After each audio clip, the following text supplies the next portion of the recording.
तो नमस्कार, आप सभी का हमारे यूट्यूब चैनल पर स्वागत है। तो अगर आप लोग कक्षा 12 केमिस्ट्री स्टूडेंट हैं और 2023 में बोर्ड परीक्षा देने वाले हैं तो ये वीडियो आप सभी लोगों के लिए बहुत ज़्यादा महत्वपूर्ण होने वाली है, क्योंकि इस वीडियो में हम लोग क्लास 12 केमिस्ट्री की जो पूरी किताब होती है उसमें से जो आपके 3 नंबर वाले प्रश्न होते हैं, जितने भी आपके महत्वपूर्ण होते हैं पूरी किताब से उन सारे प्रश्नों को कराया जा रहा था, जिसके अंतर्गत अभी तक हम लोगों ने पार्ट नंबर फर्स्ट तक डिस्कस कर लिया था और आज आपका ये पार्ट नंबर सेकंड होने वाला है। ठीक, तो इसके अंतर्गत जितने भी क्वेश्चन आपको कराए जाएंगे 3 नंबर के लिए आपके बहुत ज़्यादा महत्वपूर्ण प्रश्न होते हैं। और साथ ही में आप लोगों को पता हो कि हमारे यूट्यूब चैनल पर आप सभी लोगों के लिए जो 2 नंबर के लिए जो प्रश्न की जो सीरीज होती है उसमें भी हम लोगों ने लगभग 50 क्वेश्चन तक डिस्कस कर लिया था।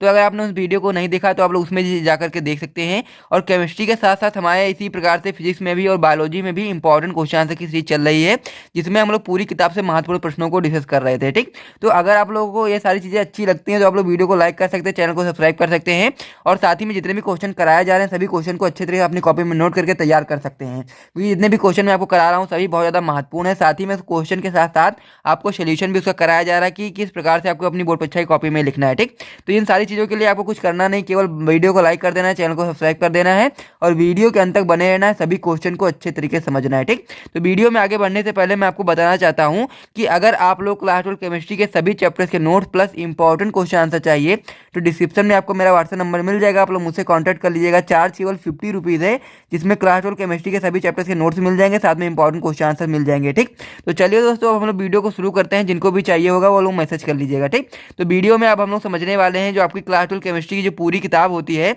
उसमें से जो आपके महत्वपूर्ण लघु उत्तरीय प्रश्न होते हैं जो आपके बोर्ड एग्जाम में 3 नंबर के लाते हैं, जो फर्स्ट टाइप का क्वेश्चन होता है उसमें जो आपका पार्ट नंबर सेकंड होने वाला है उसमें जो जो प्रश्न होने वाले हैं उन सारे प्रश्नों को देखने वाले हैं।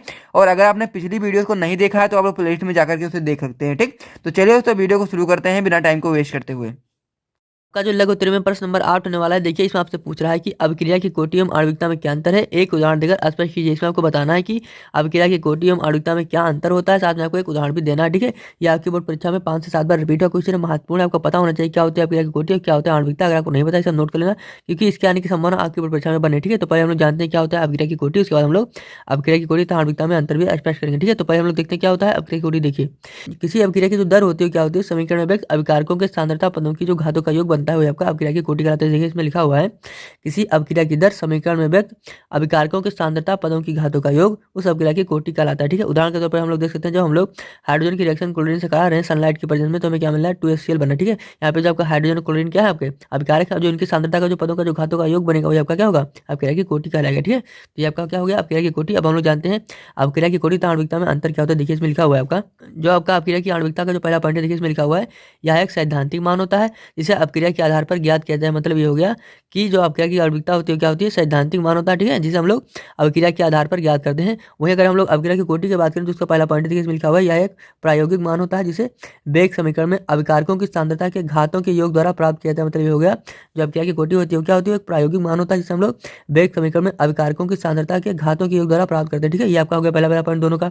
जो का दूसरा पॉइंट है देखिए अभिक्रिया की आणविकता में देखिए इसमें लिखा हुआ है इसका मान शून्य नहीं हो सकता। मतलब ये हो गया जो अभिक्रिया की आणविकता होती है वो शून्य नहीं हो सकती, जबकि जो अभिक्रिया की कोटि होती है क्या होती है इसका मान शून्य हो सकता है। मतलब ये हो गया कि अभिक्रिया की आणविकता का मान शून्य नहीं हो सकता, जबकि अभिक्रिया की कोटि का मान शून्य हो सकता है। ठीक है, ये आपका दूसरा पॉइंट हो गया। तो आपका तीसरा पॉइंट देखिए इसमें लिखा हुआ है आपका जो आपका अभिक्रिया की आणविकता होती है इसका मान सदैव क्या होता है इसका मान सदैव एक पूर्ण संख्या 1, 2 अथवा 3 होती है। जबकि वहीं अगर हम बात करें अभिक्रिया की कोटि की तो इसका मान क्या होता है पूर्ण संख्या भी हो सकता है भिन्नात्मक संख्या दोनों प्रकार का भी हो सकता है। मतलब ये हो गया जो अभिक्रिया की आणविकता होती है उसका मान क्या होता है सदैव एक पूर्ण संख्या होता है, जो जबकि अभिक्रिया की कोटि की बात करें हम लोग तो इसका मान पूर्ण संख्या या भिन्नात्मक संख्या दोनों प्रकार का हो सकता है। ठीक है, आपका जो चौथा पॉइंट है अभिक्रिया की आणविकता में देखिए इसमें आपसे लिखा हुआ है इसका मान सदैव धनात्मक होता है, जबकि अगर हम लोग बात करें अभिक्रिया की कोटि की तो इसका मान धनात्मक एवं ऋणात्मक दोनों प्रकार का हो सकता है। मतलब ये हो गया जो अभिक्रिया की आणविकता होती है क्या होती है इसका मान सदैव धनात्मक ही होता है, जबकि अभिक्रिया की कोटि जो होती है उसका मान धनात्मक ऋणात्मक दोनों हो सकता है। ठीक है, तो ये हो गया आपका अभिक्रिया की आणविकता अभिक्रिया की कोटि में अंतर। अब हम लोग इसका उदाहरण देखते हैं। इसका उदाहरण क्या होगा देखिए जब हम लोग एस्टर का रिएक्शन वाटर से कराएंगे तो हमें क्या मिलेगा CH3COH यानी एस्टिक अम्ल मिलेगा आपको, मतलब एस्टिक एसिड मिलेगा, साथ में आपका CH3OH मिलेगा, आपका मेथिल अल्कोहल मिलेगा। ठीक है, आपका देखिए इसमें लिखा हुआ है मेथिल एसीटेट के अम्लीय माध्यम में आपका जो ये है आपका क्या है मेथिल एसीटेट है, तो हम लोग मेथिल एसीटेट के अम्लीय माध्यम में जल अपघटन की अभिक्रिया में जल अधिक में होगा। देखिए इसमें आपका जो वाटर होगा H2O होगा क्या होगा जल अधिक में होगा, तो क्या होगा अर्थात इसमें जल में सांद्रण में कोई परिवर्तन होगा। मतलब ये है कि इसमें जल के सांद्रण में कोई परिवर्तन नहीं होगा। ठीक है, इसमें हम लोग अभिक्रिया की कोटि क्या होगी इसमें इसमें क्या होगी, अपक्रिया की कोटि 1 होगी, जबकि इस अपक्रिया में जल तथा अचल स्टेट के एक एक अणु भाग लेने, मतलब यह है कि इसमें देखिए जल के तथा अचल स्टेट के एक एक अणु भाग ले रहे हैं, ठीक है। तो क्या हो जाएगा, देखिए तथा इस अपक्रिया में जल तथा अचल स्टेट के एक एक अणु भाग ले रहे हैं, तो इसकी आणविकता क्या होगी, 2 हो जाएगी। तो ये आपका हो गया अपक्रिया की कोटि और अपक्रिया की आणविकता, इसे आप नोट करें। उसके बाद हम बढ़ेंगे अपने अगले प्रश्न की तरफ। अगला प्रश्न है प्रश्न नंबर 9। देखिए इसमें आपसे पूछ रहा है कि आभासी एकाणुक अपक्रिया को उदाहरण से समझाइए। इसमें आपको आभासी एकाणुक अपक्रिया को उदाहरण से समझाना है। यह आपके बोर्ड परीक्षा में 11 में, 13 में, 15 और 18 में पूछा गया प्रश्न महत्वपूर्ण है। आपको पता होना चाहिए क्या होता है आभासी एकाणुक अपक्रिया। अगर आपको नहीं पता है सब नोट कर लेना, क्योंकि इसके आने के संबंध आपकी बोर्ड परीक्षा में बने, ठीक है। तो आइए हम लोग समझते हैं क्या होता है आभासी एकाणुक अपक्रिया। देखिए इसमें लिखा हुआ है वह अपक्रिया जिसकी कोटि 1 हो परंतु आणविकता 1 ना हो आभासी एकाणुक क्रिया कहलाती है। मतलब ये हो गया वह अपक्रिया जिसकी कोटि क्या हो 1 हो परंतु आणविकता क्या हो 1 ना हो, उसे हम लोग आभासी एकाणुक अपक्रिया कहते हैं। उदाहरण के तौर पर हम लोग देख सकते हैं जब हम लोग सुक्रोज का रिएक्शन वाटर के साथ करेंगे, देखिए C12H2211 जो आपका है ये सुक्रोज है, जबकि रिएक्शन हम लोग वाटर के साथ कराएंगे तो हमें 2 मोल ग्लूकोज की मिलेगी, मतलब C6H12O6 के 2 मोल हमको प्राप्त होंगे, ठीक है। उसी प्रकार जब हम लोग मेथिल एसीटेट की रिएक्शन वाटर के साथ करेंगे, देखिए लिखा है CH3COO, CH3 से हम लोग मेथिल एसीटेट कहते हैं, उसकी रिएक्शन हम लोग वाटर से कराएंगे तो हमें क्या मिलेगा, हमें मेथिल अल्कोहल मिलेगा, साथ में आपका एसिटिक एसिड आपको प्राप्त होगा, ठीक है। देखिए इसमें क्या है इन रिएक्शन में हो रहा है इन दोनों अपक्रियाओं की कोटि क्या है 1 है, ठीक है, क्योंकि जो वाटर है उसके सांद्रण में कोई प्रभाव नहीं पड़ रहा है, इसलिए इनकी कोटि क्या है 1 है।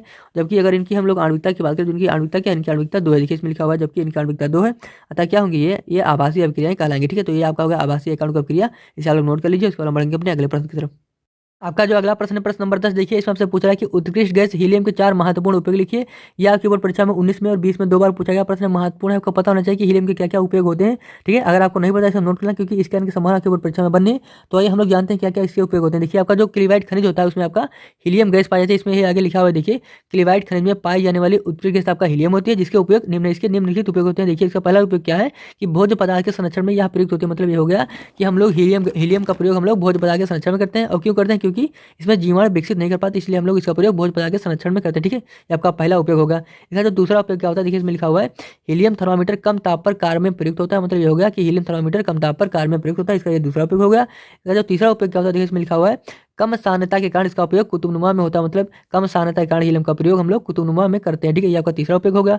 आपका जो चौथा उपयोग क्या है, देखिए इसमें लिखा हुआ है हीलियम ऑक्सीजन मिश्रण जिसमें 80% हीलियम होता है, 20% क्या होता है ऑक्सीजन होता है, का प्रयोग हम लोग दमा तथा अन्य श्वास की बीमारियों में करते हैं। मतलब ये हो गया हम लोग हीलियम ऑक्सीजन के मिश्रण को हम लोग दमा तथा अन्य श्वास की बीमारियों में प्रयोग करते हैं, ठीक है। तो आपके 4 उपयोग हो गए हीलियम के, इसे आप लोग नोट कर लीजिए। उसके बाद हम लोग बढ़ते हैं अपने अगले प्रश्न की तरफ। अगला प्रश्न प्रश्न नंबर 11। देखिए इसमें आपसे पूछ रहा है कि NF5 नहीं बनता है जबकि PF5 ज्ञात है, समझाइए। इसमें आपको बताना है कि NF5 नहीं बनता है जबकि PF5 बनता है। आपको समझाना है कि बोर्ड परीक्षा में 14 में 18 में 2 बार पूछा गया प्रश्न महत्वपूर्ण, आपको पता होना चाहिए कि NF5 क्यों नहीं बनता है जबकि PF5 क्यों बनता है, ठीक है। तो आइए इसका हम लोग सोल्यूशन करते हैं। आइए देखिए आपको पता होगा जो नाइट्रोजन होता है उसका परमाणु क्रमांक कितना 7 होता है। देखिए इसमें लिखा हुआ है नाइट्रोजन का जो परमाणु क्रमांक 7 होता है, जब उसका हम लोग इलेक्ट्रॉनिक विन्यास करेंगे तो आपका क्या आएगा 1s2 2s2 2p3 आएगा, ठीक है। इसमें देखिए आपको कहीं भी डी कक्षक नहीं दिख रहा होगा। देखिए इसमें आगे लिखा हुआ है में निम्न ऊर्जा का रिक्त डी कक्षक उपलब्ध नहीं होता, इसलिए क्या होगा, इसलिए नाइट्रोजन अपने अष्टक का प्रसार नहीं कर पाएगा। मतलब ये हो गया, देखिए अगर इसमें रिक्त डी कक्षक उपलब्ध नहीं होगा तो क्या होगा, नाइट्रोजन अपने अष्टक का प्रसार नहीं कर पाएगा, जिससे क्या होगा वो अपने बायोकोष में 8 से अधिक इलेक्ट्रॉन नहीं रख पाएगा, जिसके कारण NF5 नहीं बन पाएगा। ये इसमें लिखा हुआ देखिए 1s2 2s2 2p3 में निम्न ऊर्जा का रिक्त डी कक्षक उपलब्ध नहीं होता, इसलिए नाइट्रोजन अपने अष्टक का प्रसार नहीं कर पाएगा, जिससे क्या होगा कि वो अपने बायोकोष में 8 से अधिक इलेक्ट्रॉन नहीं रख पाएगा, जिसके कारण NF5 नहीं बन पाएगा, ठीक है। ये आपका होगा इसका रीजन। अब हम लोग बात करते हैं अगर PF5 बनता है तो क्यों बनता है। देखिए इसमें आगे भी लिखा हुआ है क्योंकि फास्फोरस में निम्न ऊर्जा का रिक्त 3D कक्षक उपलब्ध है। देखिए जो फास्फोरस होता है उसमें क्या होता है, उसमें निम्न ऊर्जा का रिक्त 3D कक्षक उपलब्ध होता है, तो क्या होगा वहाँ पे, इसलिए वह अपने अष्टक का प्रसार कर लेगा, जिससे क्या होगा कि वो अपने बायोकोष में 8 से अधिक इलेक्ट्रॉन को रख लेगा, जिसके कारण PF5 बन जाएगा, ठीक है। इसका स्ट्रक्चर देखिए यहाँ पे बना हुआ है, एक फास्फोरस से 5 फ्लोरीन जुड़े हुए हैं, देखिए आपका ये बना हुआ है स्ट्रक्चर देख लीजिए। तो इसमें देखिए आगे लिखा हुआ है PF5 में फास्फोरस के 5 सात संयोजक है। देखिए अगर जो फास्फोरस है 5 फ्लोरीन से जुड़ा हुआ है, मतलब इसके 5 बांड कितने हैं, 7 संयोजक बांड बने हुए हैं, ठीक है। और एक 7 संयोजक बांड में 2 इलेक्ट्रॉन होते हैं, तो यहाँ कितने 5 बांड बने हुए हैं, इसमें 10 इलेक्ट्रॉन हो जाएंगे। देखिए इसमें लिखा हुआ है तथा फास्फोरस के बायोकोष में 10 इलेक्ट्रॉन होते हैं, ठीक है। तो आपका इसका रीजन होगा, इसे आप नोट कर लीजिए। उसके बाद हम बढ़ेंगे अपने अगले प्रश्न की तरफ।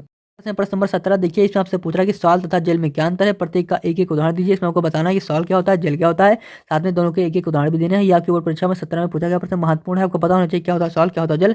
अगर आपको नहीं पता है आप नोट कर लें, क्योंकि इसका संबंध आपकी बोर्ड परीक्षा में बंद है, ठीक है। तो पहले हम लोग सॉल्ट के बारे में जानेंगे, फिर हम लोग जेल के बारे में भी जानेंगे। तो सॉल्ट क्या होता है, देखिए इसमें लिखा हुआ है सॉल्ट एक प्रकार का कोलाइडी है जिसमें परिक्षिप्त प्रावस्था क्या होती है, ठोस होती है, जबकि परिक्षेपण माध्यम क्या होता है, द्रव होता है। मतलब ये सॉल्ट एक प्रकार का कोलाइड है जिसमें परिक्षिप्त प्रावस्था ठोस होती है तथा परिक्षेपण माध्यम क्या होता है, द्रव होता है, ठीक है।